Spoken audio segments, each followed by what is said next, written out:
Well, good evening, everyone. Thank you for joining me tonight for a time of Bible study. We have had some beautiful weather here in the Bluegrass, and I hope that you have been able to get outside and enjoy it. I checked the weather last night, and it looks like we may get a little bit of rain, a little bit of cooler weather, a little bit more of a fall type weather as we go into the weekend, and that'll be great. But it's been a great week, and I hope that you have had a great week. I hope that God has good itch. Hope God has blessed you and blessed your family in some way. Just a reminder, please, if you have any prayer requests, any updates on family or friends, maybe someone that we've been praying for, please get those to me by tomorrow evening. I always want to be able to share that with the congregation in our Finally Friday email. The week started out great with some wonderful news. Larry texted me the other night and shared a picture of Drew being baptized into Christ.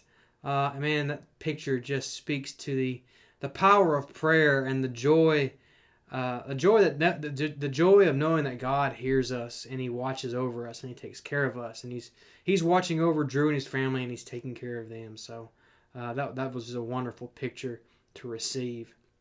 If you are visiting with us, thank you for being here. It's an encouragement to me whenever we have visitors, and even if we're online, it's always great to have new people watching and joining with us. Please reach out and let us know that you are watching the stream.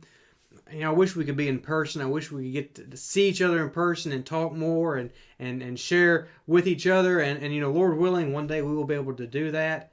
Until then, we have our online services.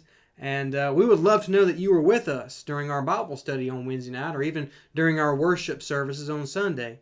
And you can go to our website, vcofc.org, and I'll leave a link in the notes below that you can click on. But if you go to our website, in the bottom right-hand corner, there is a Contact Us link. Just click that link and fill out the information, and that'll let us know that you were with us and that you were glad that you enjoyed the lesson, or maybe you didn't enjoy the lesson, I don't know. And maybe you have a request, maybe you have a prayer request, maybe you have a Bible question.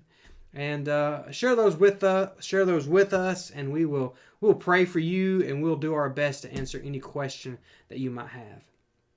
Another reminder, I want to thank Janet and Carol for commenting on last week's video. I really appreciate the kind words. Let me encourage everyone to comment on the videos, as not only is it a way for us to actively encourage one another, but it also helps those watching to be active participants and not simply be a spectator. And before I forget, I forgot to put this in my notes, so I'm going to do it on the fly, and I'm going to pull this up real quickly because we did have a bonus Tuesday trivia question from last week.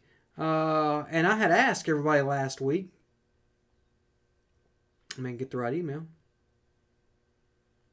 I had asked everybody last week, where in the Gospels does Jesus use a statement, "Do not think that I have come to," and I was referencing, we first read the first one was in Matthew chapter 5, verse 21, where Jesus, or not verse 21, but verse 17, when Jesus is addressing his not coming to abolish the law.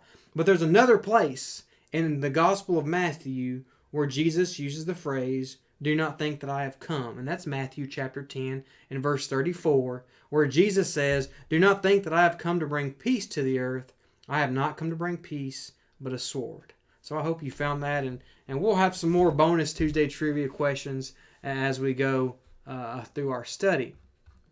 So Jesus has just told his audience that he has not come to abolish all that has been said. He's not come to get rid of the law and the prophets. On the contrary, Jesus sees his purpose as fulfilling what has already been given by God. He has come to reiterate not only the value of the law, but the importance of abiding in it and not disabling the law as some had done with their interpretation. Jesus, he's trying to redirect the people's view. They saw the law as this guide, this way to, okay, this is how I need to live, and it's all exterior. But the real purpose of the law was to help change the heart of man. That's what God wanted to do. And so Jesus has come to show, hey, you know what? This is what the law really means. This is what you missed with your interpretation of the law. He starts out by addressing anger and consequently he ties it into one of the 10 Commandments. The interpreters of the law, the Pharisees and the scribes, they really had only been scraping the surface when it came to their interpretation of the 10 Commandments. And Jesus is going to take it even further. He's speaking about the command in Exodus chapter 20 and verse 13, you shall not murder. So let's listen to what Jesus says. We're going to work our way through Matthew chapter 5, verses 21 through 26. You have heard that it was said to those of old, you shall not murder, and whoever murders will be liable to judgment. But I say to you that everyone who is angry with his brother will be liable to judgment. Whoever insults his brother will be liable to the council, and whoever says, you fool, will be liable to the hell of fire. So if you are offering your gift at the altar, and there remember that your brother has something against you, leave your gift there before the altar and go. First, be reconciled to your brother, and then come and offer your gift. Come to terms quickly with your accuser while you are going with him to court, lest your accuser hand you over to the judge and the judge to the guard, and you be put in prison. Truly, I say to you, you will never get out until you have paid the last penny. So Jesus, he starts out with quoting the command of Exodus 20:13, you shall not murder. Then he adds an addition to it, whoever murders will be liable to judgment. We know from passages such as Deuteronomy chapter 16:18 that God instructed his people to set up courts to deal with the acts of being broken. There were going to be these courts of judgment where a verdict would be rendered whenever somebody broke the law. Josephus even records how the Jews were to set up 7 men of virtue and righteousness to deal with those who would murder or steal or commit adultery. But the interpretation of the law up until this point, well, it's simply addressing the action after the fact. God's intention was that his creation, we weren't meant to harm one another. We weren't to damage one another. And so if you simply focused on dealing with somebody after they had committed the action of murder, you're not dealing with the sin itself. You're dealing with the result, the consequence of the sin. And so what really was missing was addressing the root of the problem, which is where Jesus comes in. Verse 22. But I say to you that everyone who is angry with his brother will be liable to judgment. Whoever insults his brother will be liable to the council. And whoever says, you fool, will be liable to the hell of fire. Jesus equates murder with the fact of somebody simply being angry with their brother. And that anger leading to them being guilty of sin. And the consequences of being angry with your brother and sinning was the equivalent of murdering someone. I mean, he's going further. He's basically saying, you know what, the Old Testament condemned murder, but I'm telling you that scornful, arrogant, insulting anger is going to lead to the same condemnation. Let that sink in for a minute, what Jesus is saying to us here. Jesus is condemning angry contempt for another person and everything that goes along with. He's condemning animosity. He's condemning malice, hostility, and wrath that we might have in our hearts towards another. And he uses some very prime examples to make the point. First, he says, you know what, if you're angry with your brother, then you're liable for the judgment. If you insult your brother, in some translations, I believe it's the King James Version. The King James Version says, whoever says to his brother, rakah, which, if I understand correctly, basically means you're calling someone dumb or stupid, then you're liable for the judgment. Then he says, if you even call somebody a fool, which doesn't mean the same as the previous passage, rakah, but it's referring to someone who has an immoral perspective. Think of what the psalmist says in Psalm chapter 14 and verse 1. The fool says in his heart, there is no God. So if you call somebody a fool by calling or by laying the claim on them that they don't believe in God, then you're liable to the judgment. all of that animosity, all of that can very well exist in the heart of someone who is a believer and a non-believer. And such a thought in the heart of someone is equal. Just having the thought, the desire to be angry, to have malicious intent, to call someone a bad name, to degrade someone verbally, the thought of doing that, the desire of doing that, is equal to the action of willfully and venomously taking the life of another person. Jesus is telling us that we must never think that we are so far in the right with God that us having a thought like this, it has nothing to do with murder, but in fact it does. If we have anger and contempt in our heart for someone, we are guilty of sin. And the consequence of such sin is the same punishment that a murderer would receive. And if we really think about what Jesus says, have we all not been guilty of such an act in times past? Have we all not, in essence, murdered others with our minds and our hearts? Value thoughts and desires about others that are foul and sinful because of the malicious intent that is behind them? Now, you might think I'm going a little bit too far with this, and if you do, then let me know. But think about what Christ demands from those who follow him. He's not simply wanting people to refrain from the action of outward sin. He's addressing the heart and the mind. Because if we don't address those two things and we're only focused on the external, well, we're still in the same position as the Pharisees. It's easy to disregard what I'm saying. I mean, we're Christians, right? We are connected to one another through Jesus Christ. We are a part of the church. We can't be guilty of such thinking, of such having such desires in our heart, can we?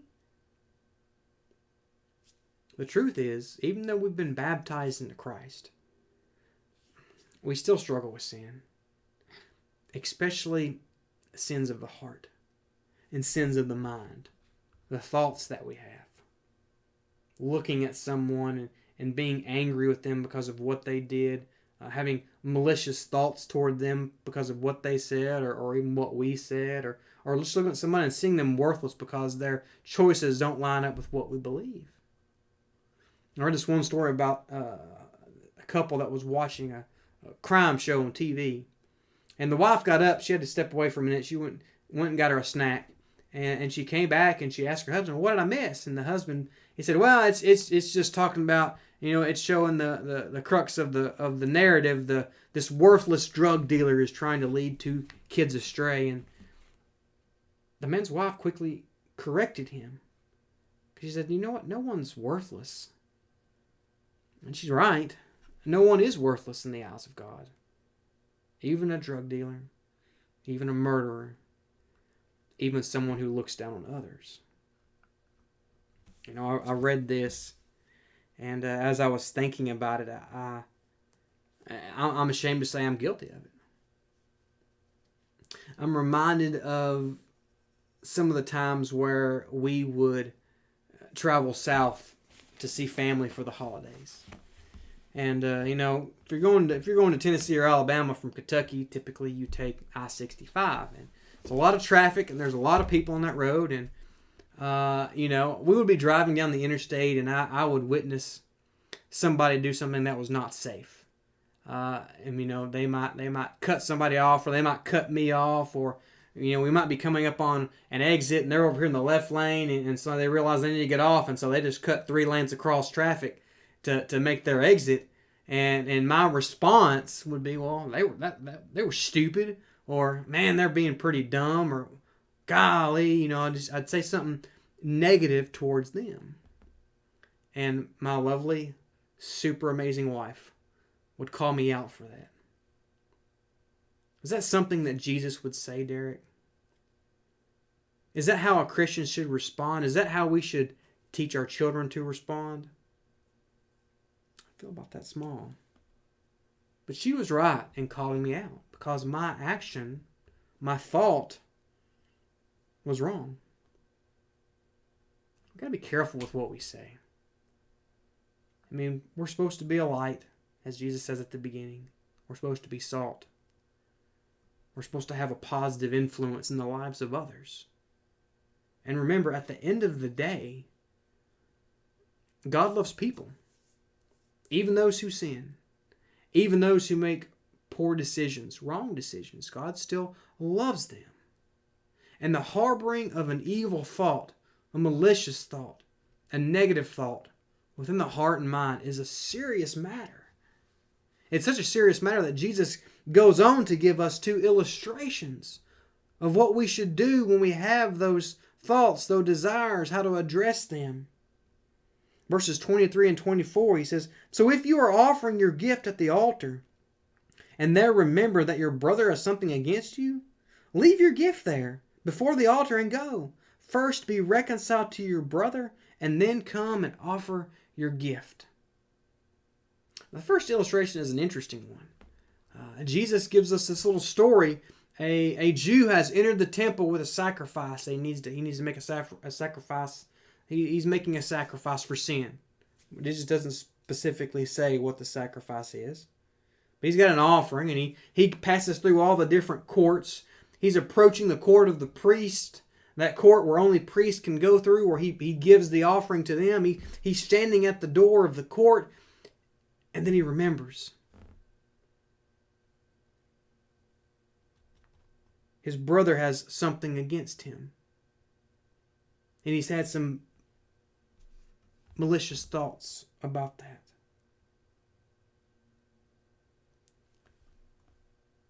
He leaves the offering there and immediately goes to make things right with his brother, before he offers the gift. So what's the point that Jesus makes?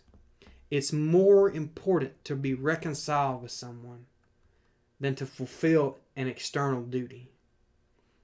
If you or I are at odds with a brother or sister, with someone because of something they did, or maybe it's something that we did, and there's thoughts of anger within our heart and mind, then we're not right. We're out of kilter. We are, what was I saying? We're cattywampered. For those that were in community dinner this week, you'll understand what I mean by that. We're not balanced. We're out of kilter. We're cattywampered in everything. And our presence, when we come to worship, if we have this anger in our heart, we're not really worshiping right because there's sin there. Psalm 66:18, "If I had cherished iniquity in my heart, the Lord would not have listened." So the prayers that we give, the songs that we sing, the worship that we give up to God, it's not right because we have sin in our life. We have anger against another of God's creation, and we need to make that right before we come back to our worship. Jesus uses a second illustration. He says, "Come to terms quickly with your accuser while you are going with him to court, lest your accuser hand you over to the judge to the guard, and you be put in prison. Truly I say to you, you will never get out until you have paid the last penny." In that time period, somebody that owed a debt, if they didn't pay that debt, they were put in jail immediately. There was no grace period. There was no time to renegotiate the payments. No, you pay the debt now or you go to jail until the debt was paid. And so the implication here is that of haste. Settle with someone quickly. Jesus is telling us that when there is anger, when there is evil in our hearts towards another, we need to make it right. And we need to make it right then. We don't need to delay anything. Because a heart that wishes harm, that is filled with anger towards another, that looks down on another, that calls out another, it is as wrong as someone murdering another person. In all cases, God's judgment is clear and certain. So we, as faithful believers of Jesus Christ, must recognize the folly of allowing anger to control our hearts and our minds, and do everything in our power to, it's okay to be angry. Jesus was angry at certain times, but we don't allow that anger to control us, to consume us, to allow us to harbor negative thoughts towards someone else. Instead, we must make things right. We must be reconciled.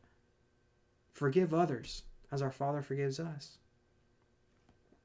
Would you bow with me as we close? Our most kind and gracious Heavenly Father, thank you for this day.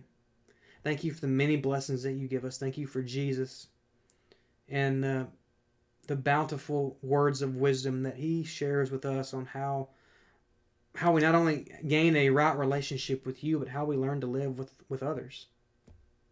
Father, anger is something that is an emotion that we all have, and anger is good in the right place and the right time, but we recognize, Father, that it must not control us, and we must not allow our hearts and minds to be consumed to the point that we no longer regard our brother as our brother, but as an enemy, as somebody that we want to hate and we want to despise, and we know that's wrong.